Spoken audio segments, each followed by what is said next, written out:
Dear Papa Dudut, parati po akong nakikinig sa inyong programa. Ang ganda po kasi ng programa ninyo dahil nabibigyan ninyo ng pagkakataon ng ating mga kabarangay. Ang katulad ko na ikwento ang naranasan sa buhay.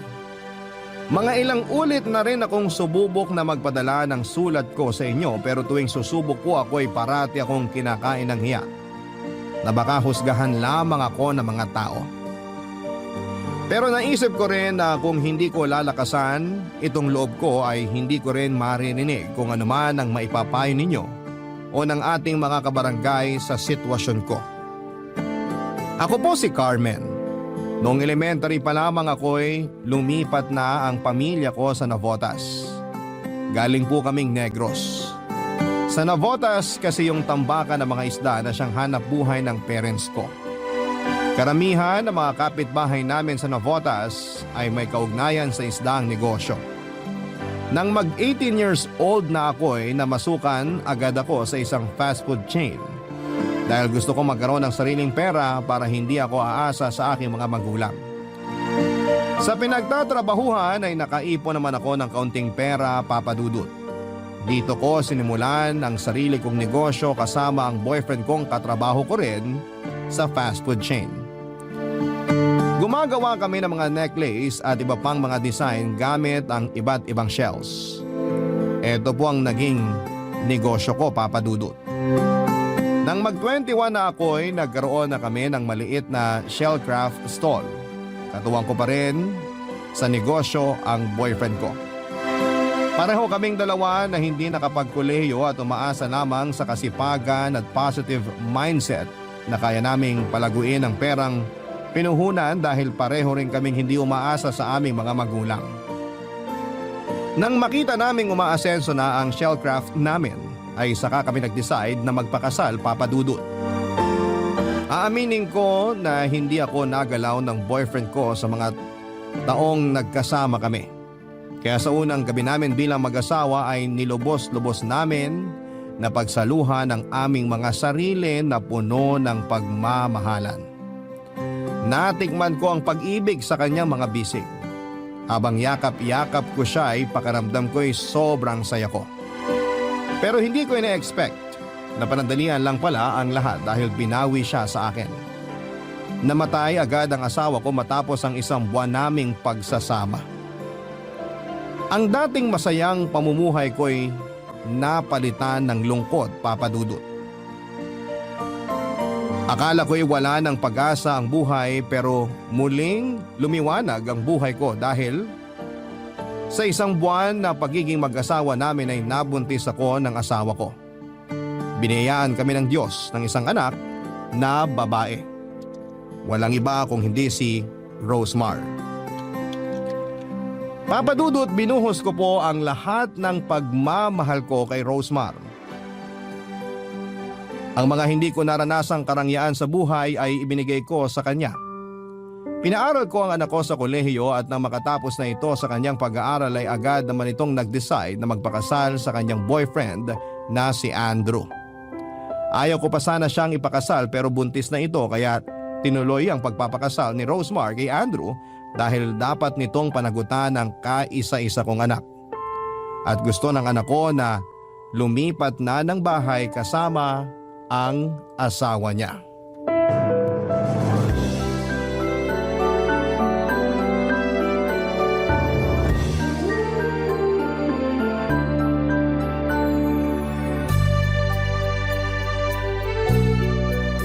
Ma, parang kailangan na naming lumipat ni Andrew ng bahay. Ano? Ito ba ang gusto mo, Andrew? Opo. Kasi nga po mag-asawa na kami. Naku, ayoko. Hindi talaga ako papayag na iwan mo ko, Rosemar. Kaya dito lang kayo tumira ni Andrew sa bahay ko. Malaki naman to. Anong gagawin ko sa bahay kung ako lang mag-isa rito, di ba? Nakakahiya naman po sa inyo, tita. Pwede naman po kami humanap ng maliit na bahay na uupahan. Napag-usapan na po namin to ni Rosemar. Naku, ano ba kayo?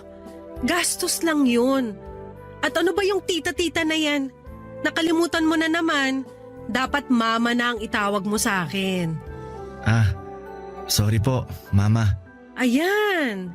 Masanay ka nang tawagin akong mama, ha? Opo, Mama. Alam ko gusto mong masolo ang anak ko, Andrew. Pero iho, wag mo namang ilayo si Rosemar sa akin. Hindi pa talaga ako handa na lumayo ang anak ko sa akin eh. Si Rosemar lang ang anak ko kaya wag mo namang kaming paglayuin. Buti sana kung buhay pa ang mga magulang ko at may kasama ako sa bahay. Si Rosemar lang ang pamilya ko. Kayong dalawa. Kaya wag niyo naman akong iwan dito mag-isa. Maluwag ang bahay. Please anak. Andrew, wag mong ilayo si Rosemar sa akin. Sige po, Mama. Hindi ko ilalayo si Rosemar sa inyo. Sa bagay, Ma. Tama naman po kayo na dito kami tumira. Tayong dalawa na nga lang ang magkasama tapos iiwan pa kita. Kaya nga, kaya wag na kayo mag-isip na bubukod kayo ng bahay at iwan ako. Parang hindi ko talaga kaya. Hindi ko matanggap ang idea na yan. Si Mama talaga. Mahal na mahal kaya kita. Hindi ko kayang iwan ang pinakamaganda kong mama. Asus! Mahal rin kita. Kayong dalawa ni Andrew. Kayo ang mga anak ko. Mahal ko kayo. Payakap nga sa baby ko. Ay, nga pala Ma.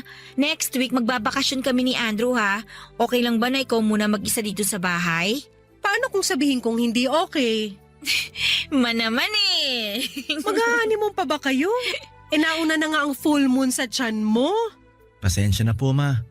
Aalagaan ko naman si Rosemar at ang magiging anak namin. Nako, okay na yan. Ang importante, ilang beses ko na itong sinabi sa'yo ha, na huwag mong saktan at lokohin ang anak ko. Ako talaga makakalaban mo. Hindi po tayo darating doon, Ma. Hindi ko po sasaktan si Rosemar. Mahal na mahal ko po siya. Huwag kayong mag-alala sa amin.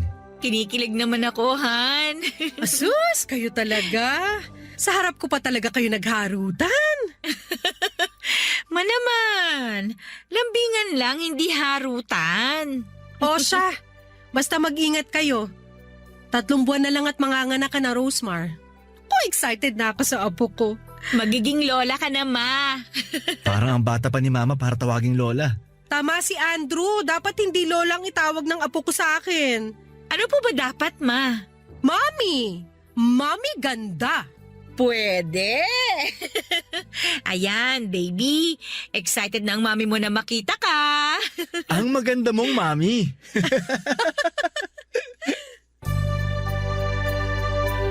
Marunong pumili ang anak kong si Rosemar ng lalaki kung pisikal lamang ang pag-uusapan, Papa Dudut. Matikas ang pangangatawan ni Andrew, maputi at matangkad. Matangos ang ilong at pwede nga siyang maging artista o model sa kanyang kagwapuhan. Makalaglag panty ang tindig, dala ng pagiging mistiso nito. May lahi kasi siya at sa pagkakaalam ko ay 1/4 ang dugong puti niya. Taga-Olonga po ang mga magulang niya. Nag-iba ang takbo ng buhay simula nang merong lalaking nakatira sa amin, Papa Dudut. May tumutulong na sa aking magbuhat ng mga shells kapag nasa bahay si Andrew. Pansin ko na maganda ang forma ng katawan niya. Ang braso nito'y alam na alam kong matigas tuwing nagbubuhat siya ng mga sako ng shells. Minsan ay nakasalubong ko siyang nakatuwalya lamang galing banyo matapos po itong maligo. Parang akong teenager na ngayon lang nakakita ng magandang hubog ng katawan ng isang lalaki. Pilit kong hindi pag-isipan ang nakita ko pero nakakatakam po ang katawan ni Andrew. At mas lalo akong nawiwindang tuwing ngingiti siya sa akin. Sobrang sweet ni Andrew sa akin, Papa Dudut. Hindi ko may pagkakaila sa sarili ko na nagkaka-crush ako sa asawa ng anak ko. Kaya sobrang kaba ng dibdib ko ng isang araw ay kami lang dalawa sa bahay at nilapitan niya ako para kausapin tungkol sa mga bagay-bagay.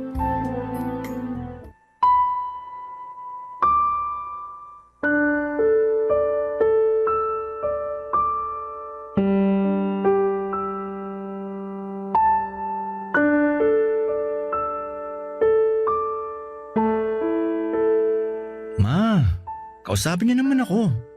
Iniiwasan niyo ba ako? Naku, bakit naman kita iiwasan? Busy lang ako, marami akong orders ngayon. Tulungan ko na po kayo. Naku, wag na, kaya ko na to. Magaan lang naman. Ako na ang bubuhat galing dito sa mesa. Ako na po, Ma. Andrew, please. Bitawan mo ang kamay ko. Oh, Nanginginig kayo? Please, bitawan mo na ako.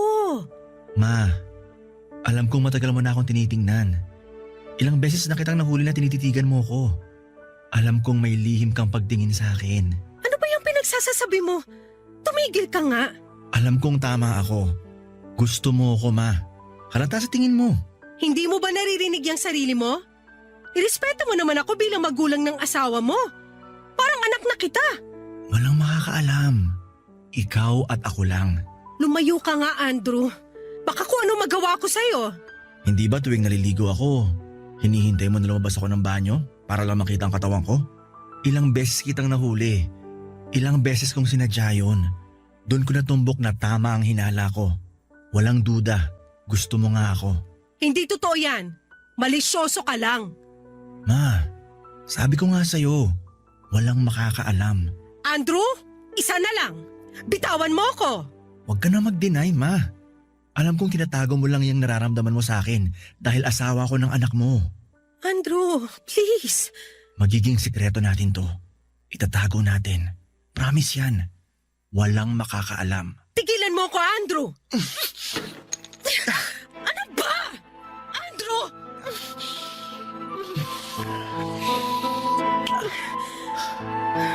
Tama ako, di ba? Gusto mo ako. Please, bitiwan mo ko. Di ba ito ang gusto mo? Andrew, wag mong sasabihin kahit kanino to. Oo naman. Patay din ako kay Rosmar kung malalaman niya to. Ibig sabihin ba nito, pumapayag ka na maging tayo? Magiging kabit ako ng asawa ng anak ko? Huwag mong sabihin yan. Hindi ka kabit. Ang mahalaga, magagawa mo ang gusto mo sa akin. Ang mga pantasya mo magkakatotoo. Deserve mo rin ang sumaya, Carmen. Pero Shh! Halika dito. Umupo tayo.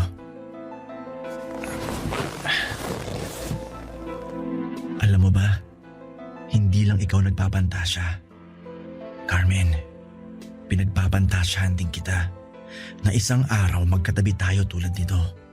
Na hinahawakan kita, hinahalikan. talaga ba? Oo, maniwala ka. Gusto kita, Carmen. Gustong gusto.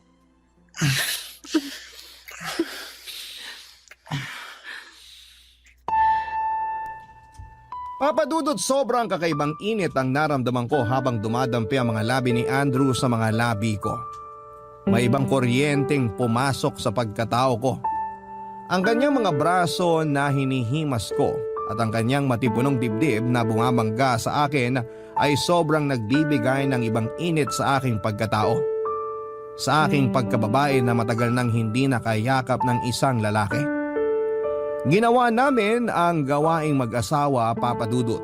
Binigay ko ang sarili ko kay Andrew nang walang pag-aalinlangan dahil sa mga oras na yon ay uhaw na uhaw ako sa init na mga bisig ni Andrew. Ang nasa utak ko lamang ay mairaos ang nararamdaman ko na matagal ko nang pinipigilan. Hindi ko inisip ang pinagsaluhan kong kaligayahan ay ang kaligayahan ng anak ko. Inisip ko lamang na parang hiniram ko lamang ang oras na yon. Si Andrew. Wala sa isipan ko ang magiging kabit niya, ang maging karibal ng sarili kong anak at hindi ako mga agaw, hiniram ko lang sandali si Andrew noon. Pero kabit ba ang tawag sa akin at paano kong malalaman ng anak ko ang sikretong malupit na ito na may nangyari sa aming dalawa ng manugang ko na si Andrew, Papa Dudut. Barangay Love Stories. Barangay Love Stories. Papa Dudut, inilihim namin ni Andrew ang naging relasyon naming dalawa. Hindi ko lubos maisip sa buhay ko na magiging kabit ako ng asawa ng anak ko. Hindi ko akalain na magiging ahas ako sa anak ko. Kahit ganito ang nangyari ay mahal ko ang anak ko.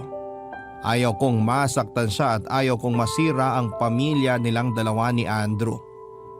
Kaya walang araw na hindi ako natatakot na baka mabunyag na. Sa iisang bahay ay may dalawang ilaw na pinagsasaluhan ng nag-iisang haligi nito. Tama po, nakikisalo lamang ako. Hindi ko aangkinin si Andrew. hinihiram ko lamang siya. Tuwing wala si Rosemar ay nagaganap ang mga gusto namin ni Andrew. Malaya kaming ginagawa ang nagpapasaya sa aking pagkababae. Umabot ako sa punto na parang parati kong hinihiling na sana'y parating wala ang anak ko para kaming dalawa lamang ni Andrew ang nasa bahay at mangyayari ang gusto naming mangyari na walang nakakaalam. Umabot ako sa ganon, Papa Dudut. Isang araw nang magsiping kaming dalawa ni Andrew ay muntik na kaming mahuli ni Rosemar. Dumating siya sa bahay eksaktong patapos na kami ng pinagsaluhang init sa sahig kasama ang mga shellcraft. Hindi ko pala nalakang pinto ng kwarto. Mabuti na lamang at madali lang maisuot ang duster ko at si Andrew ay agad niyang naisuot ang shorts niya. Akala ko talaga ay katapusan na namin at mahuhuli na ang ginagawa naming pagtataksil. Sobrang fresh pa sa memory ko kung gaano ako natakot sa mga oras na yon.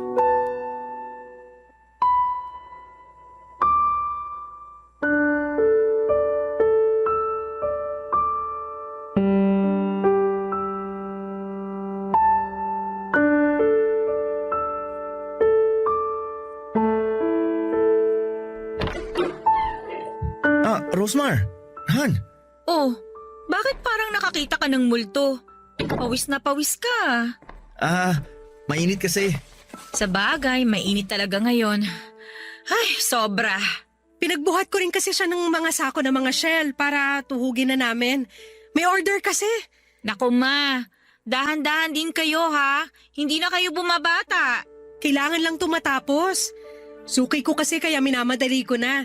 Mabuti at nandito si Andrew, may tagabuhat ako. Alam mo naman na kailangan ni Mama ng tulong. Matibay naman ang mga braso ko kaya kayang-kaya to.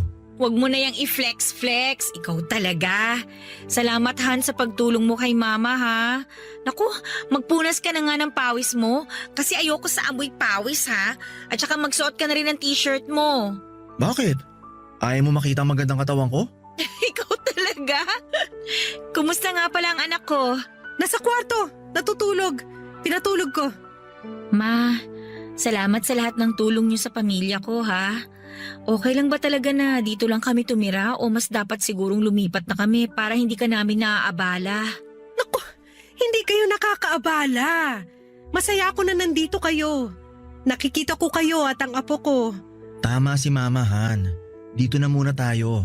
Walang kasama si Mama. Pag nagkataon itong mga shell niya lang, pati ilang trabahador niya sa store ang kasama niya rito. Iba pa rin kapag nandito tayo. O sige, mas komportable naman ako na dito tayo pero Andrew, humanap ka ng trabaho ha. Sabi ng papa mo, dapat na tayong lumipat ng bahay para daw magporsige kang maghanap ng trabaho. Si Papa talaga. Huwag kang mag-alala. Hahanap ako pero for now, dito muna ako tutulong sa negosyo ni Mama Carmen. Lalo na ngayon na marami ang order kaya inaakit niya na dito para dito gawin ang iba. Alam mo, okay na okay sa akin kasi nakakatulong ka dito kay Mama. Pero mas maigi rin na may totoong trabaho ka talaga. Don't worry, Han. Hahanap ako. Pakis nga ako. Naku, magpunas ka muna. Amoy pawis ka talaga. Parang pagod na pagod ka sa pagbubuhat ah. Ito na nga, magpupunas na. Punta lang ako sa kwarto natin. Maligo ka na rin. Tsura nito. Ma, ano, okay ka lang ba dito? Okay lang ba ang lahat pagdating sa negosyo mo? Bakit naman ako hindi magiging okay? Kabisado ko na ang pasikot-sikot dito tsaka hindi naman ako nawawala ng customer. Ito ang libangan ko at dito kita binuhay. Sa bagay. Tsaka alam ko nag-e-enjoy ka dito. Pero ma, alagaan mo rin yung sarili mo ha. Parang hindi ka na nagsusuklay eh. Tsaka ma, magbra ka rin kahit nandito ka lang sa bahay. Baka mamaya may makakita sa yung ibang tao. Ngayon lang naman to. Mainit kasi. Kahit na. Ikaw talaga ma. Payakap nga ako sa mama ko. Mahal na mahal kita ma. Mahal din kita anak. Ay, teka. Pawis ka rin ma. Ano ba tong init ngayon ano? Grabe tuloy yung tagaktak ng pawis nyo. Kaya nga, sobrang init. Pinapawisan ako. Kailangan ko na rin magpunas. Kailangan mo nga, ma.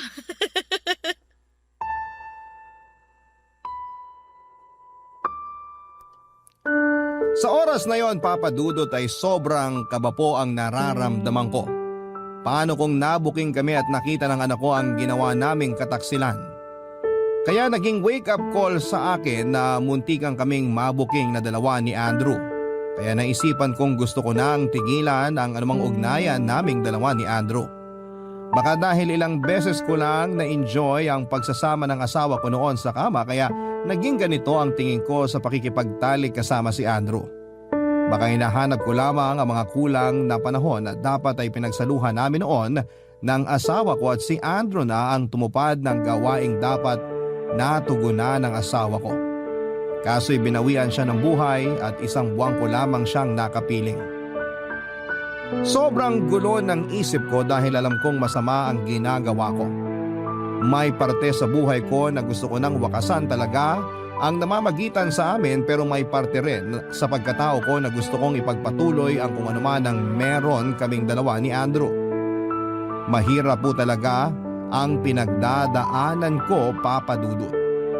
Kaya isang gabi naisip ko na pumunta sa isang bar para makahanap ng kahit sinong lalaki para mapatunayan na hindi pagmamahal ang nararamdaman ko kay Andrew, kundi tawag lamang ng laman.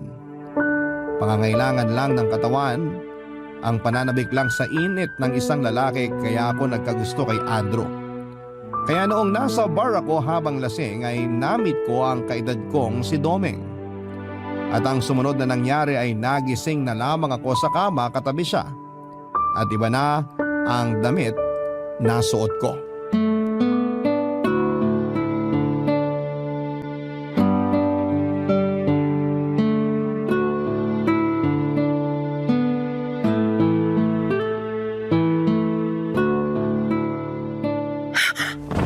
Ano nangyari? Anong ginawa mo sa akin? Bakit ito na ang suot ko? Ano nangyari? Ito naman masyado kang praning. Relax ka lang. Nakakapraning naman talaga. Pag mo akong pagtawanan, anong ginawa mo? Teka, may nangyari ba sa atin? Anong ginawa mo sa akin? Nangyari sa atin? Naku, wala. Mali ang iniisip mo. Matino akong lalaki, no? Hindi ako naniniwala sa'yo. Grabe ka naman. Nagmamalasakit na nga ako sa'yo eh. Anong malasakit ang pinagsasasabi mo? Yan ang problema. Magpapakalasing ka na sobra tapos ngayon nagbibinta ka ng kung ano-ano. For the record, walang nangyari sa ating dalawa.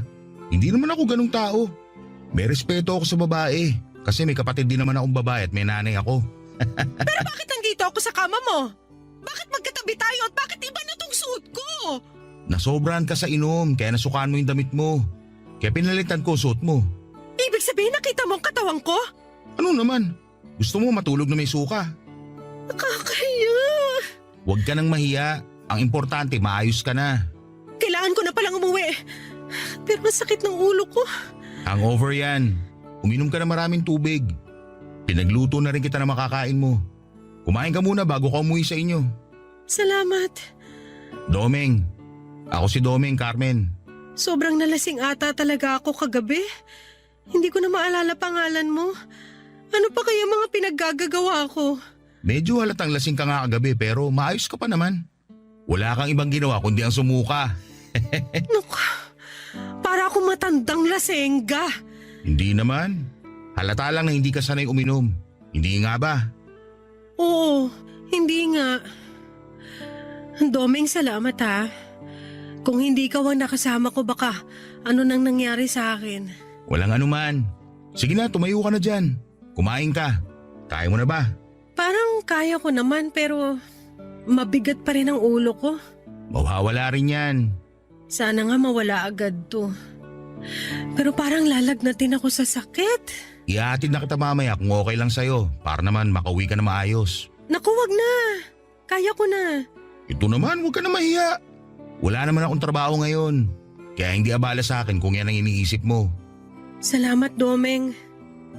Teka, baka may asawa ka na at ako... Single pa ako. Talaga? Oo. Parang kailangan ko na nga ng kasama pa uwi. Ayun. Sasama kita pa uwi. Kumain ka muna. Sige. Matapos akong kumain ay hinatid na ako ni Domeng sa bahay, Papa Dudut. Siniguro niya talagang safe akong makakarating sa bahay. Sa totoo lang ay naging kampante ako sa kanya kaya noong niyaya niya akong lumabas ay sumama agad ako.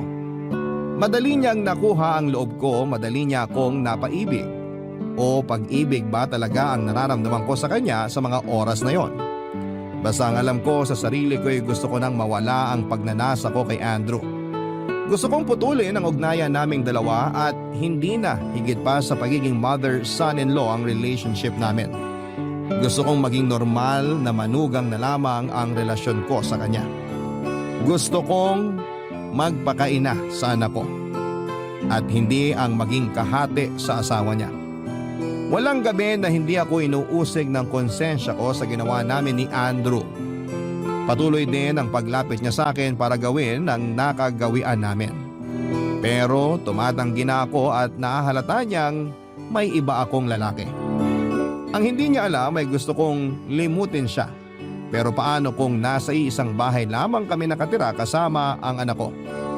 Kaya kapag magkasama kami ni Domeng ay mas nararamdaman ko ang kapayapaan na sana'y si Domeng na lamang ang dumating kaagad sa buhay ko para hindi na nangyari sa aming dalawa ni Andrew ang kasalanang pinagsaluhan namin.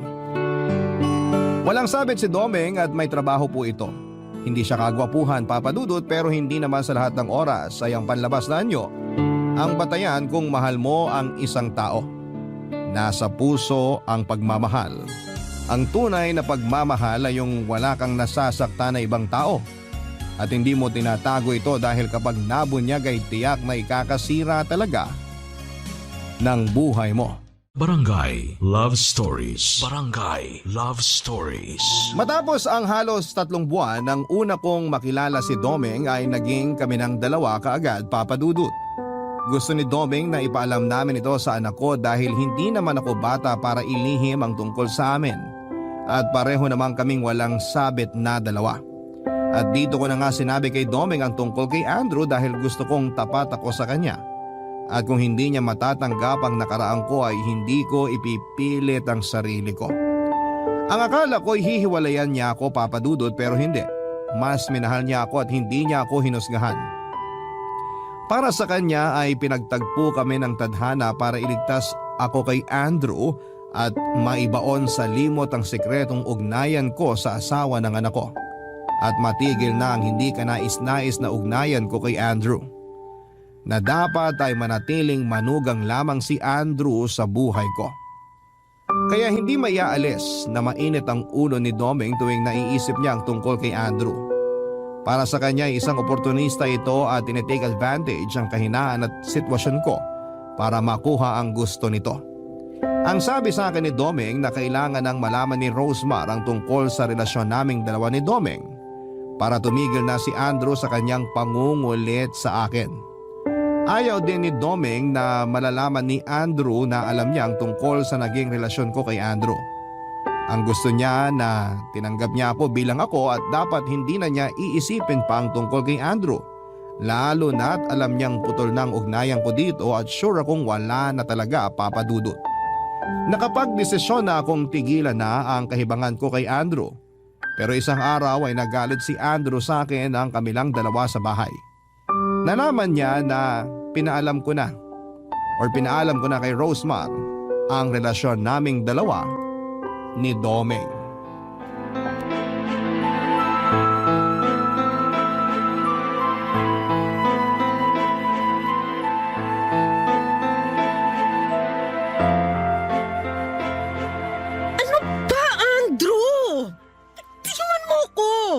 Anong ginagawa mo? Kaya ba ayaw mo na sa akin dahil dun sa matandang lalaking yun? Hindi siya matanda. Kaedad ko siya. At wala siyang sabit. Siya ang dapat kong patulan at hindi ikaw. Kaya tigilan mo na ako. Mahal ko si Domeng. Mahal ko siya kaya pwede ba tigilan mo na ako? Hindi ako naniniwalang mahal mo si Domeng. Gusto mo lang takasan ang relasyon natin. Ito ang tama. Walang tayo. Dapat sa simula pa lang alam mo na walang tayo. Carmen naman, alam kong masaya ka sa akin. Masaya ka sa ginagawa ko sa'yo. Andrew, tama na. Mahalin mo ang anak ko. Yan ang tama mong gawin. At ang mahalin ko si Domeng ang nararapat kong pagtuunan ng pansin. Kaya please lang tumigil ka na. Hindi pwede. pwede! Huwag mong putulin ang ugnayan natin. Pwede naman nating itago to eh. Ano? Itago? Hindi, Andrew. Hindi na tayo magtatago. Ayoko na kaya wala nang itatago. Pero gusto mo ako. Anong gusto mo? Magubad ako ngayon? Dito sa harapan mo? Wala namang tao ngayon, tulad ng dati. Pwede nating gawin ngayon. Hindi ba ito ang gusto mo? Huwag kang mag-alala. Paliligayahin kita. Tama na! Tumigil ka na! Anong ginagawa mo sa mama mo? May tinatanong lang ako kay Mama. Bitiwan mo siya! May tinatanong lang naman ako. Bakit? Sino ka ba? Ako si Domeng. Wala ka talaga respeto sa mama mo, no? Nire-respeto ko siya. Ganyan ba pag-respeto? Yung nasasaktan na si Carmen sa higpit ng pagkakahawak mo? Ganyan ba ang asta na isang manugang? O baka naman, hindi mo mapigil ang sarili mo? Ano pinagsasabi mo? Tigilan mo si Carmen! Domeng, huwag ka nang makialam. Hindi! O ikaw! Baka akala mo hindi ko alam na malaki ang atraso mo. Hindi ka dapat pamarisa dahil oportunista ka. Anong pinagmamalaki mo? Yung itsura mo? Alam mo kung ano meron kami ni Carmen? Alam na alam ko kung walang iyaan mo. Bitiwan mo na si Carmen! Ano? Hindi mo ba rin bibitawan? Bakit? Anong gagawin mo kung hindi? Iba talaga yung apog mo ah! Ano ba? Tumigil kayo! Kapal ng mukha mo! Walang iya ka!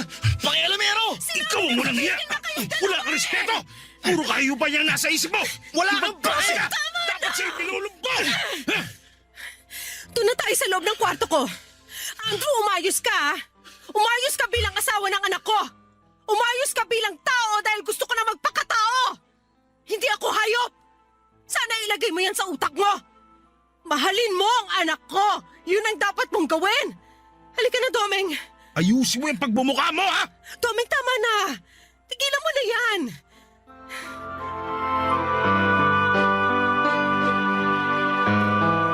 Papadudot naging panangga ko si Domeng laban kay Andrew. Siya ang matibay na pader na sinasandalan ko sa mga oras na yon. Kung wala si Domeng, siguro'y patuloy akong ginagamit ni Andrew. Patuloy ang pagtataksil ko sa anak ko at patuloy ang ahasan sa loob ng bahay. Nalaman ni Rosemar ang nangyari kay Andrew at kay Domeng. Naging masama ang loob ni Rosemar kay Domeng dahil sa natamong pasa ni Andrew sa mukha niya. Hindi alam ni Rosemar ang tunay na nangyari at pinalabas lamang namin na nag-aaway ang dalawa. Kaya nagsapakan dahil hindi sa pagkakaintindihan. Kaya naisipan kong lumipat na lamang kami ni Domeng ng bahay. Ibinigay ko sa anak ko ang bahay ko bilang pamana sa kanya at bilang kabayaran sa nagawa kong kasalanan na hindi niya alam. Gusto kong umiwas na sa gulo, Papa Dudut. Gusto kong iwasan ang tukso at gusto kong iwasan si Andrew. Ayaw pa sana ni Rosemar na ipamana ko sa kanyang bahay at lumipat na kami ni Domeng pero tinanggap niya rin ang desisyon ko. Nasa Navotas pa rin ang shellcraft ko at umuupa kami ng maliit na bahay ni Domeng. Para kami nagsisimula parang katulad ng una kong asawa. Naisipan din namin ang magpakasal para tuluyan ang kalimutan ng tila bangungot ko sa tuwing nakikita ko ang anak ko. Sa totoo lang, Papa Dudut, tuwing kaharap ko si Rosemar ay inuusig ako ng konsensya. Isang araw, Papa Dudut, ginawa ako ng surprise birthday party ng anak kong si Rosemar. Na doon syempre si Andrew. Masaya ako sa surprise pero kumakabog sa kaba ang dibdib ko tuwing kaharap ko si Andrew. Lalo na't nagsisimula na naman siya sa mga banat niya sa akin.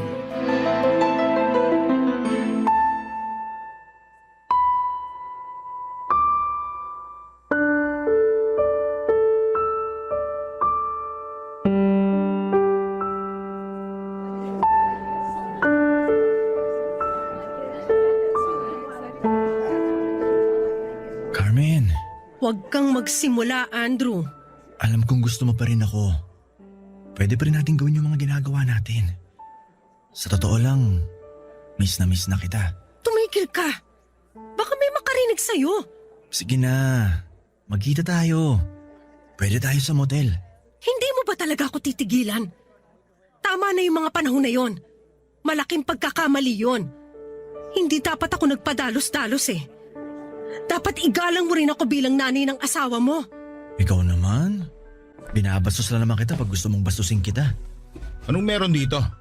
Parang kanina ka pa kumukuha ng lechon, Andrew ah. Ako na, kukunan kita para matapos na. Carmen, hinahanap ka ni Rosemar. Asikasuhin mo na mga bisita mo. Sige, pupuntahan ko siya. Umayos kayong dalawa ah. Sige na, punta mo na sila. Ako nang bahala dito. Hindi mo ba talaga siya titigilan? Hindi ka pa ba marunong makontento at lumugar ha? Alam mo dapat na kung ano lang ang para sa'yo, yun lang ang kunin mo. Kung hindi ka lang asawa ni Rosemar, pinagulpi na kita eh. Gusto mo bang sabihin ko kay Rosemar yung kademonyohan mo para matigil ka na? Sasabihin ko na pinipilit mo lang si Carmen. Sasabihin ko rin sa asawa mo na isa kang walang kwentang tao dahil pati nanay niya mismo, inaswang mo. Hoy, wag na wag mo akong subukan. Pinalagpas ko lahat ng mga nangyari sa inyo. Pero ngayong asawa ko na si Carmen, hindi ka na makakaporma ng alanganin. Ang bait ni Carmen sa inyo tapos winawalang hiya mo. Kaya subukan mo ulit hirita si Carmen. Ako natutumba sa'yo. Naintindihan mo? Bobo ka ba? Hindi mo naintindihan yung sinabi ko? Naintindihan ko. Han, ano nangyayari dito? Tito Domeng, sana naman hindi kayo ulit magkainitan ni Andrew ha. Birthday ni Mama. Baka bugbugin nyo na naman si Andrew. Magagalit na talaga ako sa inyo. Hindi naman. Ito nga, tinutulungan ko siya maghiwa ng lechon. Gagawin daw nilang pulutan ng mga trabador ng mama mo. Okay po. Ay, teka, family picture tayo. Sumali ka na rin, Tito. Tara. Okay. Sige.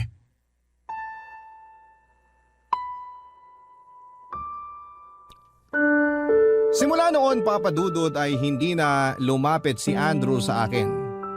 Iniiwasan na rin niya ako dahil parating nakabantay si Domeng sa akin dahil ayaw ng asawa ko na mas lalong lumalapa ang sitwasyon. Ilang beses na rin naming pinag-usapan ni Domeng kung sasabihin ba namin kay Rosemar ang katotohanan o hindi na dahil tapos na naman ang lahat at nakakatiyak na akong hindi na magkakamaling lapitan pa ako ni Andrew para alokin muli. Sa hindi ko pagsasabi kay Rosemar tungkol sa sikretong nangyari sa amin ng asawa niya ay parang may kulang sa pagkatao ko. Hindi ako naging buo dahil karga-karga ko ang bigat ng sikretong gustong kumawala. Paano kung sasabihin na namin kay Rosemar? Ano po ang mangyayari? Mapapatawad niya ba ako? Maiintindihan ba ako ng anak ko na tinikman ko ang asawa niya sa mga oras na wala siya sa bahay noon? Paano kung malaman ng apo ko na ang lola niya ay dating nagpakalmot sa tatay niya? Marami akong iniisip na posibleng mangyari sa oras na mabunyag ang sikretong malupit na ito, Papa Dudut. Baka nga may panahon na ang magsasabi ng kung ano nga ba ang dapat kong gawin. Pero ayaw kong masaktan ng anak ko. Dapat, noong una pa lamang ay hindi ko na pinasok ang ganito sa buhay ko. Dapat pinigilan kong magkaroon kami ng affair ng manugang ko. Papa Dudut, handa po akong tanggapin ang kaparasahan sa mga nagawa ko. Gusto kong mamuhay na wala itong pag-uusig sa konsensya ko. Sana kung kaya ko na ang sabihin ng katotohanan sa anak ko ay mapatawad niya ako. Matatanggap niya ako tulad ng pagtanggap sa akin ni Domeng, tulad ng pagmamahal ni Domeng na walang hinihinging kondisyon. Ang inyong forever kapuso at kabarangay, Carmen. Dear Papa Dudut, kilala ang pamilyang Pilipino sa pagkakabuklod-buklod. Nasa kultura na po natin na magsama-sama 1 o 2 beses sa isang taon para magkumustahan sa pamamagitan ng reunion. Noong bata pa kami ng mga kapatid ko ay laging sinasabi sa amin ni Mama na pamilya lang daw ang matatakbuhan namin sa oras ng kagipitan at pangangailangan. Kaya dapat ay hindi namin sirain anumang relasyon ang meron kami sa aming mga kamag-anak.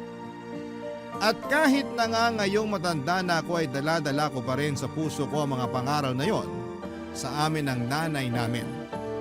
Bago ko ipagpatuloy ang pagkukwento ay gusto ko munang bumati ng isang magandang tanghali sa mga kabarangay natin. Ako si Lana, kaka-34 ko pa lamang at taga Fairview, Quezon City. Isa ako sa mga libu-libong tagapakinig ninyo. Sa katunayan ay nahawaan ko na nga ang mister ko sa pagmamarathon ng mga istorya ninyo online. Bukod kasi sa mga aral at inspirasyon sa buhay na napupulot namin sa pakikinig sa Barangay Love Stories, nagsisilbi na rin po yung bonding namin ng asawa ko, Papa Dudut. Pero hindi love story namin ang gusto kong ibahagi sa kwento ko ngayong tanghali. Magsisimula ang lahat 3 years ago onwards. Dati kaming nakatira sa Navotas dahil mangingisda ang tatay ko. Doon na rin sila nagkakilala ni Mama at karamihan sa mga kamag-anak namin ay taga doon din. Masasabi ko na masaya at magulo ang kabataan ko kasama ang mga kapatid ko't pinsan. Hindi po kami mayaman pero laging pinaghahandaan nila Mama at ng mga kapatid niya ang Pasko at bagong taon kung saan ay nagsasama-sama kami para kumain at magpalaro. Yon ang kaugaliang kinalakhan ko. Kaya inakala kong perpekto ang aming pamilya.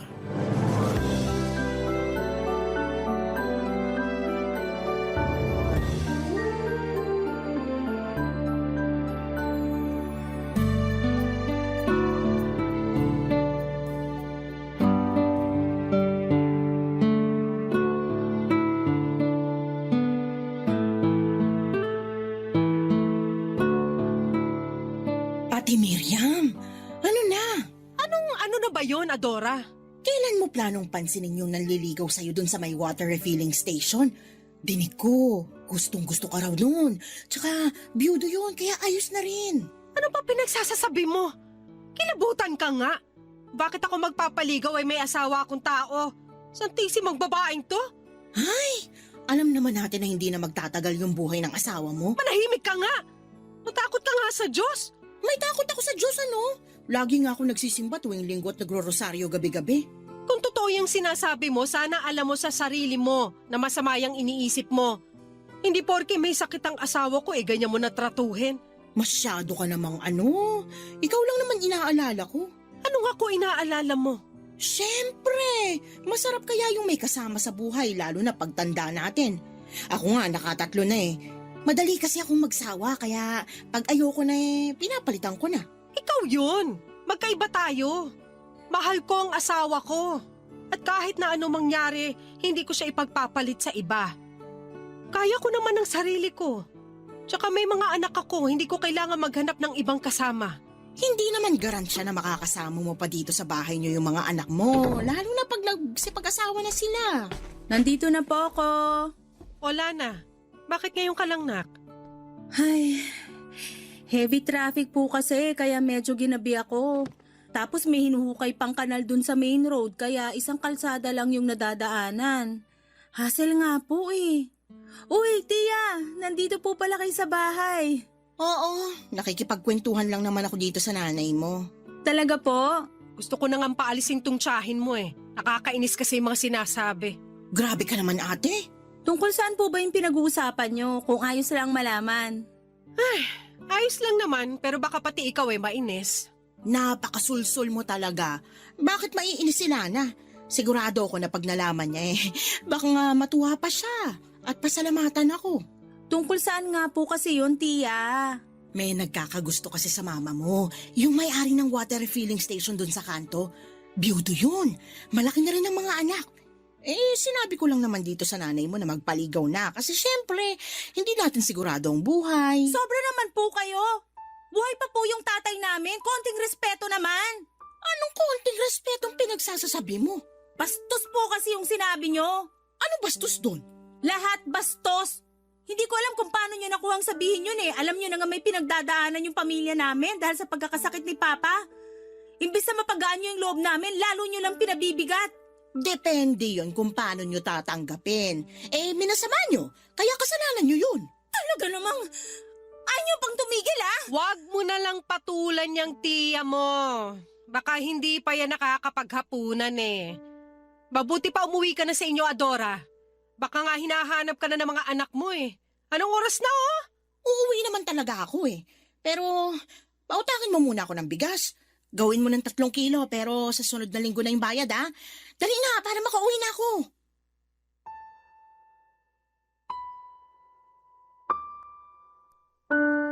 Papadudot pangalawang kapatid ni Mama si Tia Adora. Sa 5 kapatid ng Mama, ang tiyahin kong ito ang hindi ko masyadong paborito. Matabil kasi ang dila niya kahit na lagi niyang sinasabi na prangka lang daw siya.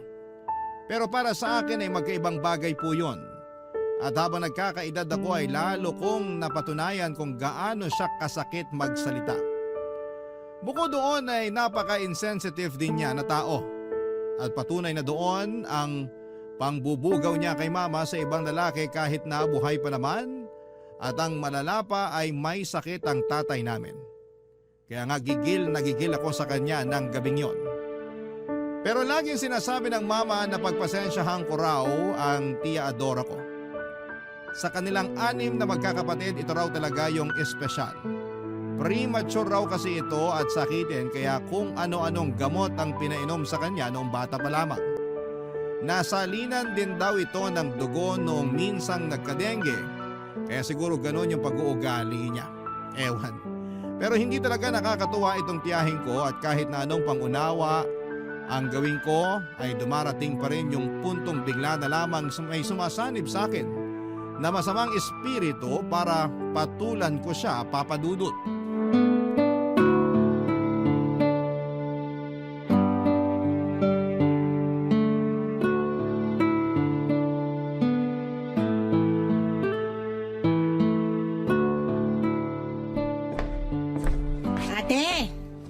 Ate, nandiyan ka ba sa tindahan nyo? Ay, tiya, kayo pala. Wala po si Mama, namalengke po. Ganun ba? Pwede ba akong makautang? Ano pong uutangin nyo? Panlaba lang sana. Sabong bareta tsaka powder. Samahan mo na rin ng sabong mabango, pampaligo tsaka shampoo at conditioner. Sige po, pero kailan nyo po planong bayaran? Grabe ka naman. Di ko pa nga nagagamit yung mga inutang ko. Tinatanong mo na kung kailan ko babayaran.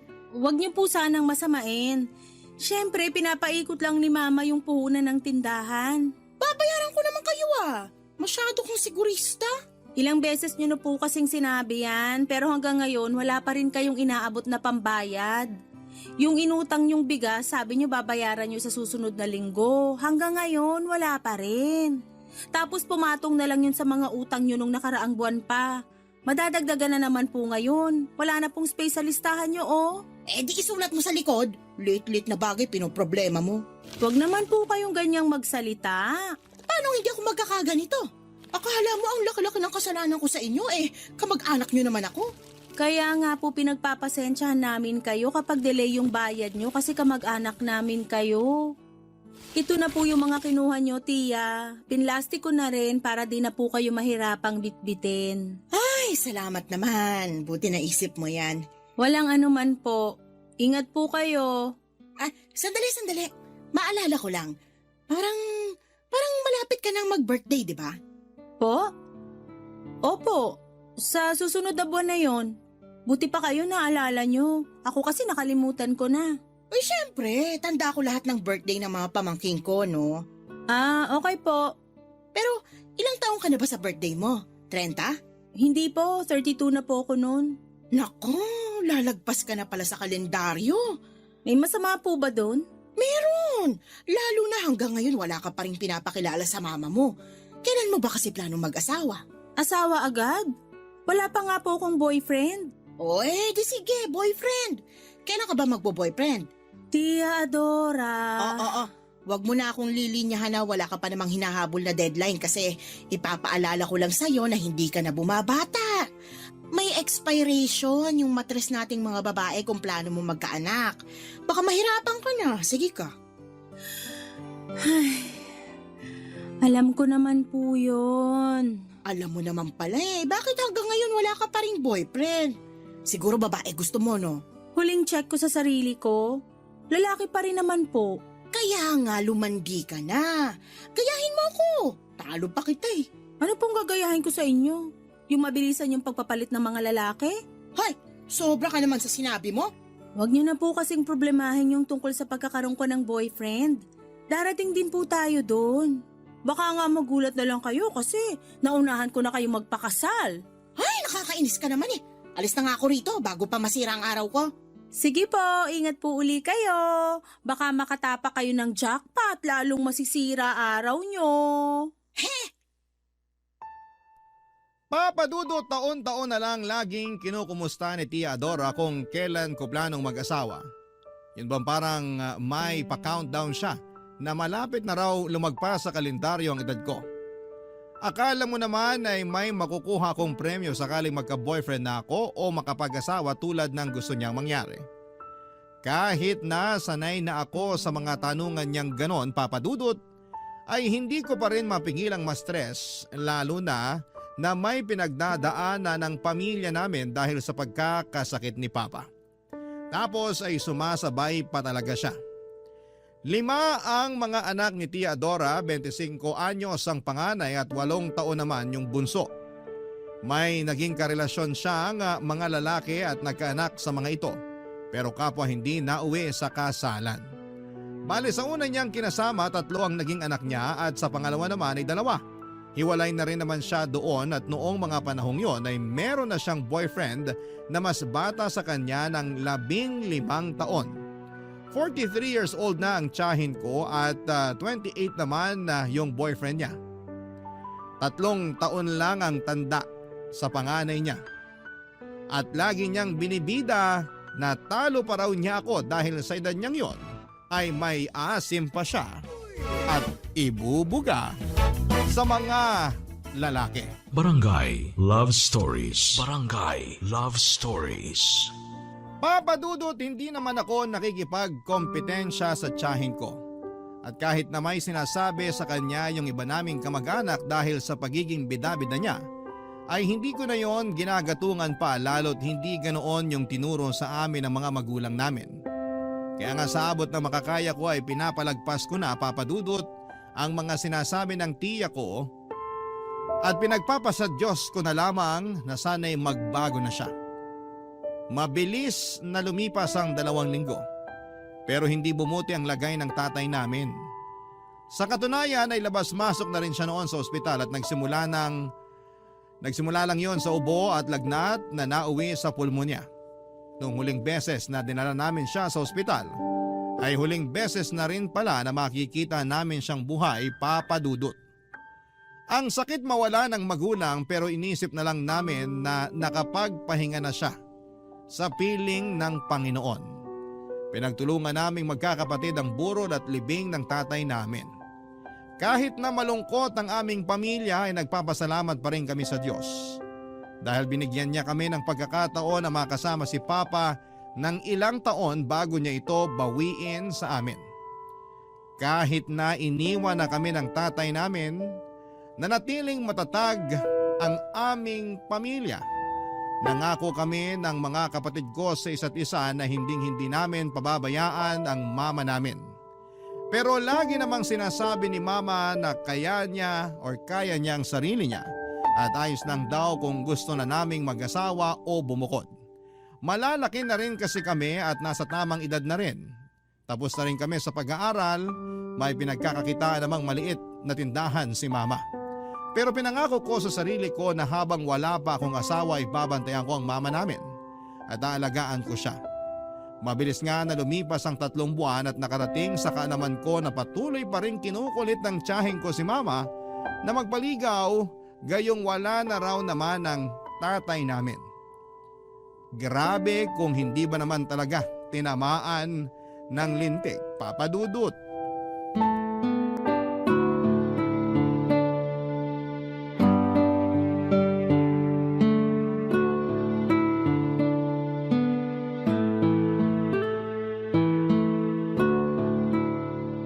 Alam mo, malapit na akong mapikon dyan sa tiyahin mo, nak. Ang kulit! Panay bugaw sa akin doon sa biyudong may-ari ng water refilling station dyan sa kanto. Sinabi ko na ngang hindi ako interesado, pilit pa rin ang pilit. Bilib nga po ko sa inyo kasi hanggang ngayon hindi pa kayo napipikon kay Tia. Mapipikon pa lang, sabi nyo.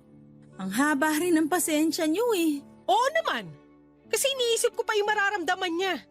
Kilala mo naman yung tiya mo, napakabalat sibuyas. Opo, pero siya nga hindi niya iniisip yung nararamdaman nyo.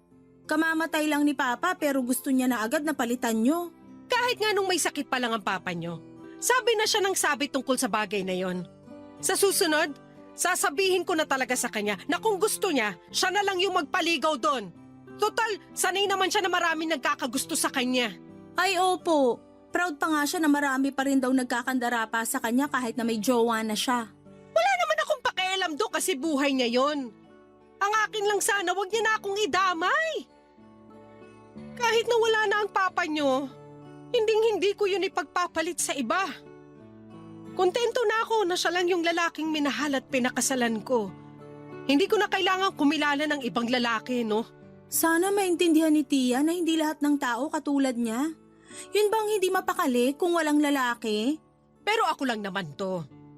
Matanda na rin kasi ako kaya ayoko na talagang pumasok sa panibagong relasyon na yan. Kaya lang ikaw, bata ka pa at hindi ka pa nai-in-love. Ang akin lang naman, may plano ka bang mag-asawa o mag-boyfriend man lang? Meron naman po. Yung totoo, may naliligaw po sa akin, Ma. Talaga? Isagutin mo na yan. Hala si Mama, oh. Naliligaw pa nga lang. Natuwa lang naman ako kasi ngayon mo lang sinabi na may nanliligaw sa'yo. Kaya nga sana wag mo nang patagalin, ha? Hindi na uso yung inaabot ng ilang buwan. Sagutin mo na agad para maipakilala mo na rin sa amin ng mga kapatid mo. Naku, matutuwa yung mga yun. Huwag po kayong mag-alala kasi feeling ko, siya na talaga. Matagal na rin kasi niya akong gusto. Ako lang yung nagtataboy sa kanya nung una. Talaga? Bakit mo naman siya tinataboy? Kasi naiinis ako sa pagiging mahangin niya. Pero habang unti-unti ko siyang nakikilala, nalaman ko na mabait naman pala talaga siya. Maginoo at magalang.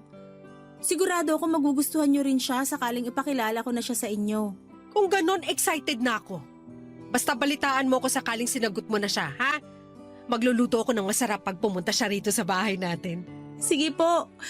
Pero pwede ba ngayon na kayo magluto ng masarap? Namimiss ko na po kasi yung special sisig niyo eh. Nung nakaraang araw pa ako nagkikrave noon. Nako! At naglambing na nga atong anak ko. Sige na po. Ako na magbabantay sa tindahan habang nagluluto kayo. Damihan niyo po ng sili ah. Gusto ko yung maanghang. Oo, nadamihan ko talaga para pag humingi yung tiya mo ay mapaltos yung bibig niya sa anghang. Ma naman. Joke lang. Pero kilala mo naman yung tsahin mong yun. Kahit 5 bahay yung layo sa atin, naaamoy niya pa rin kung ano yung niluluto nating ulam. Lalo na kung masarap. Oo nga po. Maya-maya pupunta na siya rito na may dalang platito. Oo, tapos masahol doon may panibago na naman siyang uutangin sa tindahan natin. Ay, nako! Si Adora talaga! Papa Dudo, tuwang-tuwa si Mama nang malaman niyang merong nanliligaw sa akin. Sa katunayan ay gusto na raw niyang sagutin ko yon para naman maipakilala ko na sa kanya. Sa totoo lang ay matagal na kami nag-uusap nitong katrabaho ko. Masugid ko na talaga siyang manliligaw pero hindi ko lang masyadong pinapansin. Akala ko ay mawawala na lang yung pagkagusto niya sa akin pero ako yung biglang nagkagusto sa kanya. Siguro'y ginayuman niya ako pero hindi naman ako nagrereklamo. Masarap naman talagang ma-in love kaya nga pagkalipas lang ng 2 linggo, Papa Dudut, ay binigay ko na sa kanya ang matamis kong oo. As usual ay nakarating sa buong angka namin na sa wakas ay may boyfriend na ako.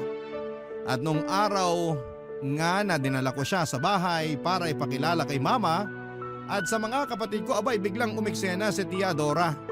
Nakala mo'y kung sinong nakapagtanong sa boyfriend ko. Ang malala ay tungkol pa sa personal niyang buhay ang mga tinanong ni Tia. Katulad ng ilan silang magkakapatid, may business raw ba ang mga magulang ni boyfriend at kung magkano raw ang sinasahod niya.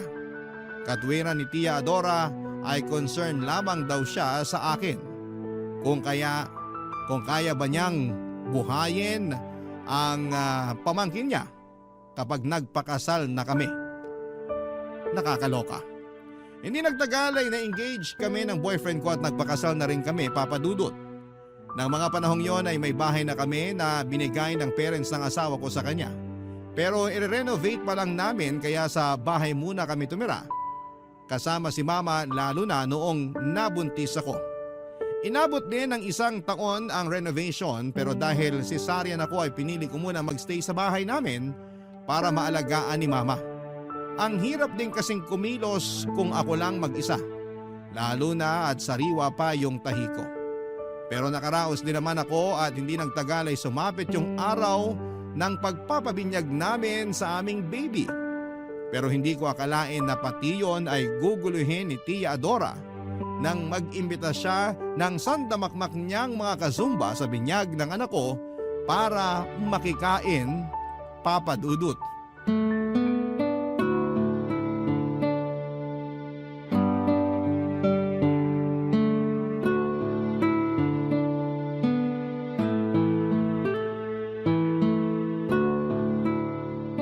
Ano ba naman yun, Lana? Bakit ganun lang? Kakaunti yung pinakain mo dun sa mga kazumba ko. Sabi nung isa, hindi raw sila nabusog. Mawalang galang na po, Tia Adora. Pero hindi ko naman po kasalanan kung pumunta sila rito eh. Hindi ko naman sila inimbita.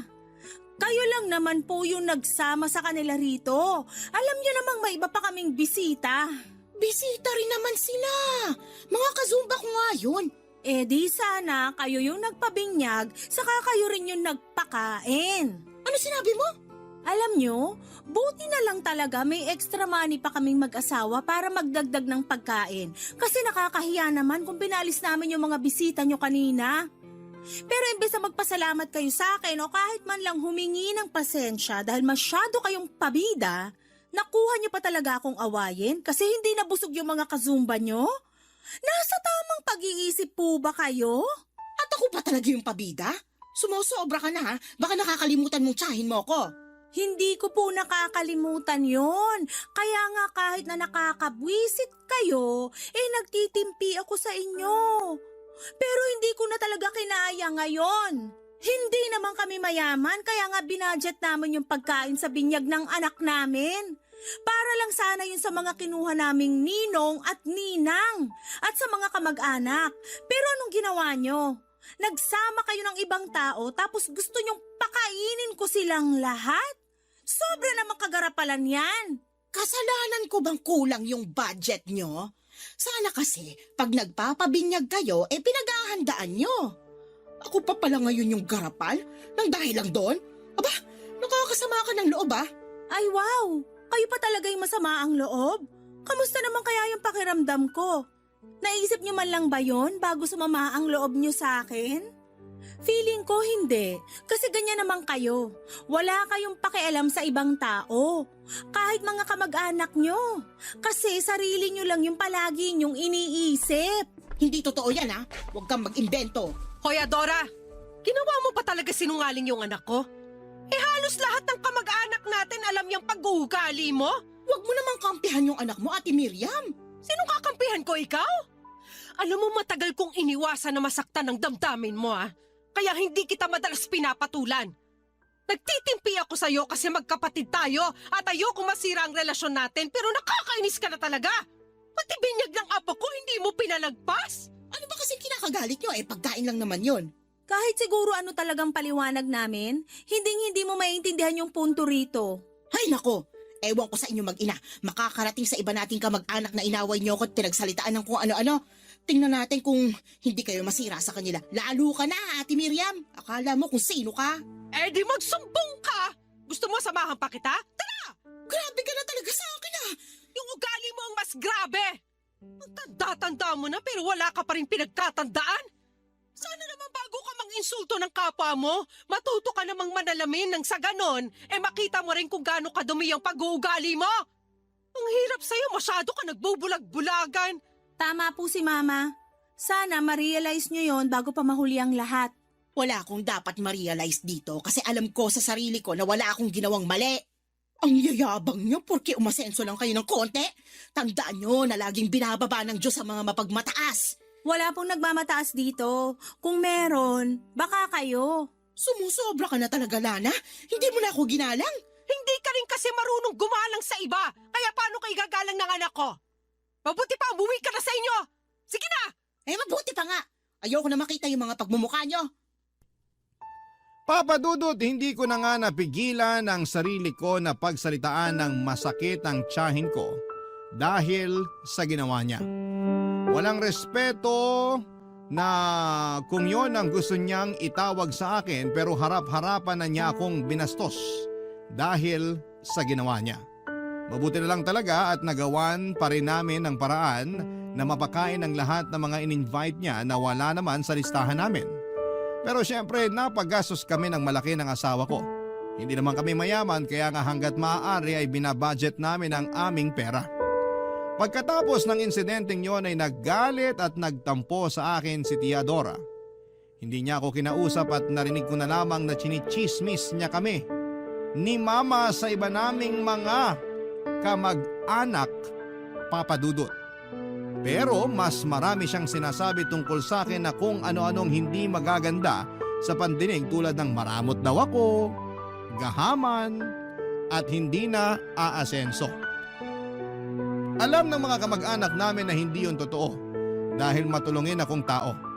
Pero sinabi ng mister ko na wala naman daw akong dapat na patunayan kasi alam din naman nila kung gaano kagarapal ang tiyahin namin. At habang tumatagal, Papa Dudut, imbis na magbago ay lalong lumalala ang ugali niya sa pagiging tsismosa, Papa Dudut. Barangay Love Stories. Barangay Love Stories.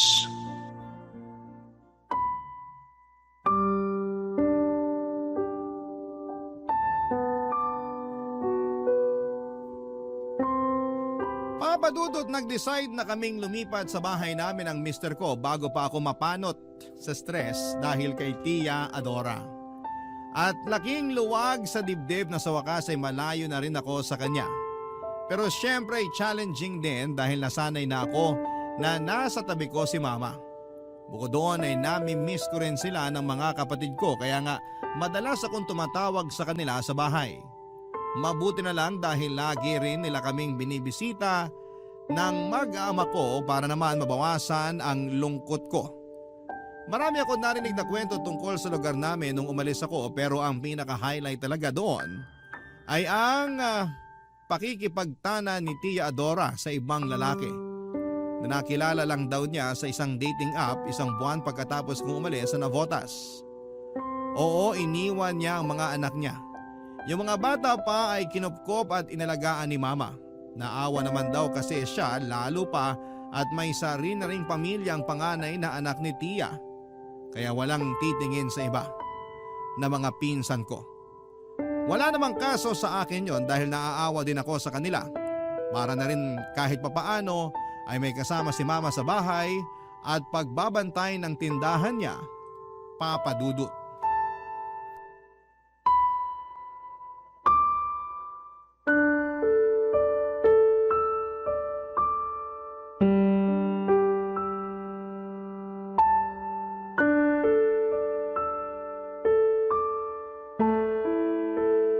Nasaan na kaya si Tia Adora, no? Hindi na ba talaga siya uuwi? Kawawa naman po yung mga anak niya. Ewan ko. Wala sabing nakakaalam kung saan siya pumunta. Hindi rin naman magawang tumawag kahit man lang kumustahin yung mga anak niya. Grabe. Hindi ko akalain na meron palang mga magulang na kayang abandonahin yung mga anak niya para lang sa isang lalaki. Kaya nga eh. Lahat kami ng iba mong tiyahin at tsuhin nagulat din. Ano pong sabi ng boyfriend ni Tia? Yun nga. Nalaman namin na hiniwalayan na niya pala. Kasi raw napansin niya ng lalaki na. Bukod doon, ginagatasan lang daw siya at madalas awayan kapag wala siyang maibigay na pera. Kawawa rin. Pero buti na lang natauhan. Kasi bata pa naman yun. Baka makakilala pa siya ng mas matinong babae na pwede niyang pakasalan kesa dun sa tiyahin mo. Ay, si Tia po talaga yung may problema rito. Hindi siya mapakali pag wala siyang ibang lalaki. Kaya siguro lagi silang naghihiwalay ng mga kinakasama niya noon. Ay oo. Madalas yan silang nag-aaway noon. Matindi. Sa sobrang tindi, nagkabaranggayan pa sila. Lalo na yung tatay ng 3 niyang anak. Pinapatulan talaga nun si Adora. Hindi rin nagpapatalo pero sa huli sumuko rin sa ugali ng kapatid ko. Ako nga na ate niya sumusuko rin sa kanya. Pero dahil sa ginawa ni Tia, mga anak naman niya ang apektado. Kaya nga, sa sobrang awa ko dun sa mga magkakapatid, iniisip ko ng kupkupin. Tama lang naman po yung ginawa nyo kasi wala na rin namang titingin sa kanila. Oo nga, kasi yung panganay ni Adora may asawa at sarili na ring pamilya. Pero kinokontak naman po ba kayo? Oo, lagi nga kinukumusta yung mga kapatid niya. Sabi niya sa akin pupunta raw siya sa bahay sa susunod na linggo. Mag-iipon lang daw sila ng pamasahe. Bakit po? Saan na ba sila nakatira ngayon? Umuwi pala sila ng probinsya ng asawa niya, dun sa Bohol. Naku, ang layo na rin pala ng tirahan niya. Oo, pero lagi naman siya nakikipag-usap sa mga kapatid niya sa cellphone. Lalo na ngayon. Kahit siya hindi rin makapaniwala sa ginawa ng nanay nila eh. Sabi pa nga niya sa akin na baliw na raw si Adora. Pero sana ma-realize ni Tia na mas mahalaga pa rin ang mga anak niya kaysa dun sa bago niyang lalaki. Sana nga. Kaya lang dinig ko, mapera rin yung bago niya eh. Kaya siguro nakipagtanan siya ron. Matakot pa rin siya sa karma. Baka isang araw singilin na lang siya ng kapalaran dahil sa pag-abandona niya sa mga anak niya. Sana nga talaban ng konsensya yung tsahin mong yun para maisip niya pa rin yung tama. Kasi sabi mo nga baka makarma siya. Mas nakakatakot yun, nak. Opo, ma. Kaya nga po gusto ko magpasalamat sa inyo kasi kahit iniwan na tayo ni Papa, kami pa rin ang mga kapatid ko yung priority nyo. Oo naman. Kasi mga anak ko kayo at mahal na mahal ko kayo. Napapalitan at pwedeng iwanan ng mga lalaki. Pero ang mga anak, hindi. Alam na tatay niyo na ganun yung prinsipyo ko. Kaya siguro natakot siya magloko nung nabubuhay pa siya. Pero hindi naman manluloko ang papa niyo. Mahal na mahal ako nun at mahal na mahal ko rin siya. Mahal din po namin kayo, ma. Salamat po uli sa lahat-lahat. Lalo na sa pag-aalaga niyo sa akin ngayong may sarili na rin akong anak. Papa Dudut, hindi pa rin ako makapaniwala na may ganong klase ng ina. Yun bang kayang iwan ang mga anak para lang sumama sa ibang lalaki? Tuluyan na ngang nawala ang katiting na respeto ko kay Tia Adora dahil sa ginawa niya sa mga pinsan ko. Ang hirap lang kasi na lagi raw siyang hinahanap ng bunso niyang anak. Wala namang maisagot si mama kundi ang umalis at baka hindi na bumalik pa. Papadudot awang-awa ako sa pinsang kong yon dahil nakakatulugan na lang daw ang pag-iyak. Lumipas pa ang isang taon at hanggang sa sumapit itong 2024 around March nang makarating sa amin ang balita na may kamag-anak daw kaming nakakita kay Tia Adora na nasa Taytay Rizal at namamalimos na. Pero hindi raw nila nakausap dahil paglapit nila ay mabilis daw itong tumakbo papaalis. Nag-alala naman kami ni Mama nang malaman yon kaya kami na mismo ang pumunta noon at nagbaka sakali na makita namin siya. Pinagtanong-tanong namin ang kinakaroonan niya at makaraan nga ang isang buwan na paghahanap ay may nakapagturo naman kung saan siya matatagpuan. Dinala kami ng aming paghahanap sa isang maliit na paupahang kwarto sa bayan ng Angono. Doon namin natagpuan ang aming hinahanap.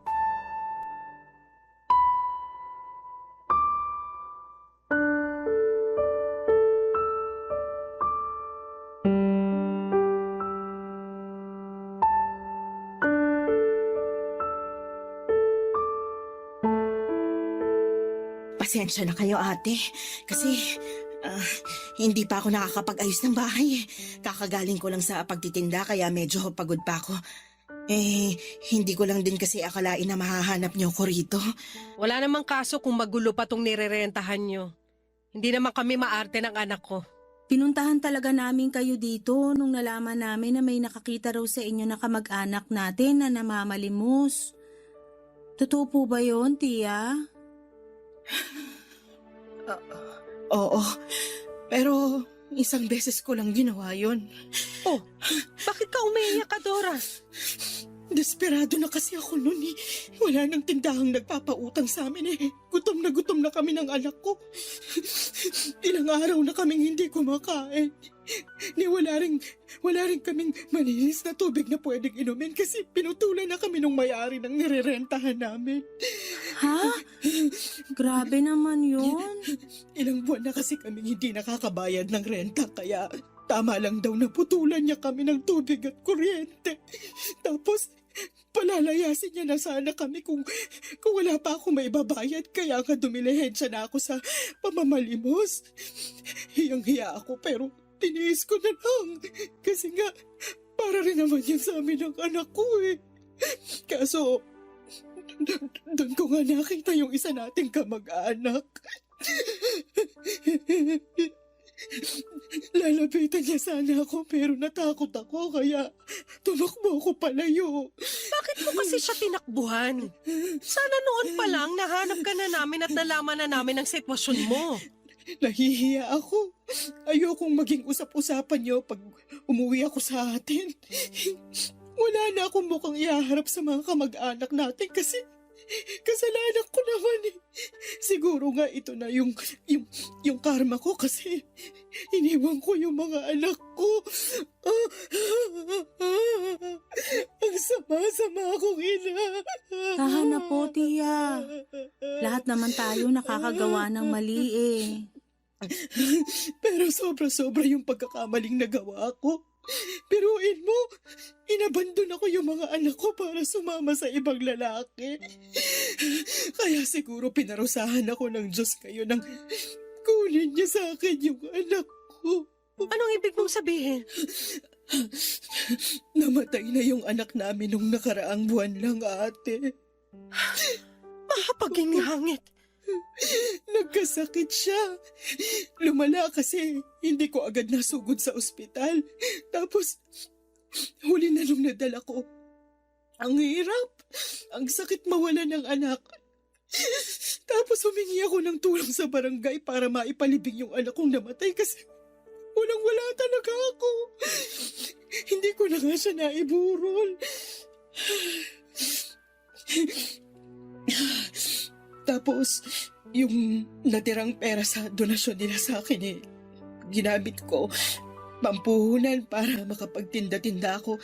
Pinakiusapan ko rin yung may-ari ng nirerentahan ko na huwag akong paalisin kasi baka sakali na ako matulog. Buti na lang naawa siya sa akin. Bakit kasi hindi ka na lang umuwi sa atin sa Navotas? Hinihintay ka rin ng mga anak mo. Nahihiya nga kasi ako sa inyo. Siguradong pagtatawanan ako ng iba nating mga kamag-anak. Hindi nila gagawin yon pag nalaman nila mga pinagdaanan mo. Pasensya ka na kasi naduwag din talaga ako. Hanggang ngayon, hiyang-hiya ako sa inyo ni Lana pero buti na lang din na nahanap niyo ako. Alam ng Diyos kung gaano ko kayo gustong makita at makausap para humingi ng tawad. Ang laki-laki ng kasalanan ko sa inyo. Wala na yun sa amin ni Mama, Tia Adora. Napatawad ka na namin. Kaya nga nung nalaman namin na nakita ka ng kamag-anak natin dito sa Rizal, nagpursige kami na hanapin ka para kamustahin. Hindi lang namin nakalain na ganun na pala katindi yung pinagdaanan mo. Pero tandaan mo, Tia, nakasama mo na kami ngayon at hindi ka na mag-iisa. Tama si Lana. Kaya umuwi ka na sa bahay. Kasi hinihintay ka na rin ng mga anak mo.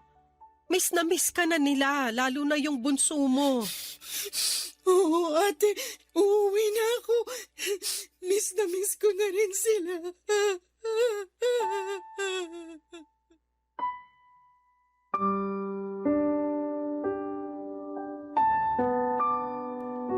Papadudot awang-awa kami ni Mama sa mga sinapit ni Tia Dora. Ayon pa sa kanya ay naging malupit daw ang kinakasama niya noon. Noong nagtanan sila ay dinala siya nito sa Rizal, nagsama sila at nabuntis pero 3 buwan pa lamang ang tiyahin niya or tiyan niya nang magloko ito at iwanan na siya. Nalaman niyang nagsisinungaling lang pala ito sa kanya noong sabihin itong mapera ito kasi may negosyo.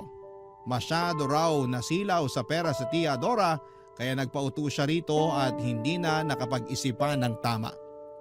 Kaya nga noong karmahin siya at magkasunod-sunod ang kamalasan sa buhay niya ay pinagsisihan niya ng husto ang mga kasalanan niya. Sa ngayon, papadudot nasa Navotas na ulit ang tiyahin ko kasama ang mga anak niya. Nagkapatawaran na rin naman sila kaya masaya na rin kami para sa kanila. Tinulungan din siya ni Mama na makapagsimulang muli sa pamamagitan ng pagpapahiram ng puhunan para ipagpatuloy ang pagtitinda niya. Kaya nga meron na ring pinagkakakitaan si Tia Adora na siyang pantustos niya sa mga pangangailangan nila ng mga anak niya. Ang laki ng pagsisisi niya sa buhay dahil naging gahaman siya at garapal. Ilang beses niyang sinabi sa akin na gusto na niyang magbagong buhay at masaya ako kasi nakikita ko naman na sinusubukan niya talaga. Tulad ng sinabi ko ay napatawad ko na siya sa mga kasalanan niya sa amin. Sa huli, pamilya pa rin namin siya at pamilya ay laging nagtutulungan at hindi nagtatanim ng galit sa isa't isa. Hanggang dito na lamang po ang sulat ko, Papa Dudut, at sana'y kinapulutan po ito ng aral at inspirasyon ng mga kabarangay natin sakaling mapili po ninyong i-ere sa inyong istasyon. God bless sa Barangay Love Stories and more power sa inyong lahat. Lubos na gumagalang ang inyong forever kapuso at kabarangay, Lana.